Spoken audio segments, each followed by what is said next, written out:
Дръжте си ги, после ще го изпратя. Едно пакетче семки да има да чоплите, докато влезете в властта.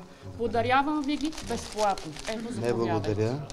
Семки Занесете ги за Радостин някъде Василев другаде. да има да чопли. Добре, благодаря ви. Вземете си. От днес нататък Меч няма да бъде толерантен към абсолютно никой в това Народно събрание, защото от парламентарните групи, защото 10 месеца се опитвам да обединявам така наречената опозиция. Опитвам се да събирам подписи от несъвместими и постоянно така спорещи субекти, но виждам, че е много трудно.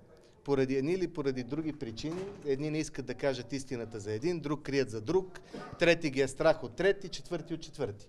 Аз нямам притеснение от нищо. Моята позиция е ясна. Пеевски и Бойко Борисов и фронт срещу тях. Такъв фронт не може да бъде направен в момента, защото има вътре хора, които се занимават с второстепенни неща. Един си прави бързи включвания от сутрин до вечер и си разказва за баници и за манастири, друг чете декларации за фискална политика, които никой не го интересуват в момента, трети си дават кворума ППДБ на управляващите. Позорно. И се обвиняват един друг в неща, които никой не ги интересува. Така че чакаме избори, надявам се тези да паднат сами, защото е видимо, че трудно ще бъде на опозицията да се консолидира и да ги свали.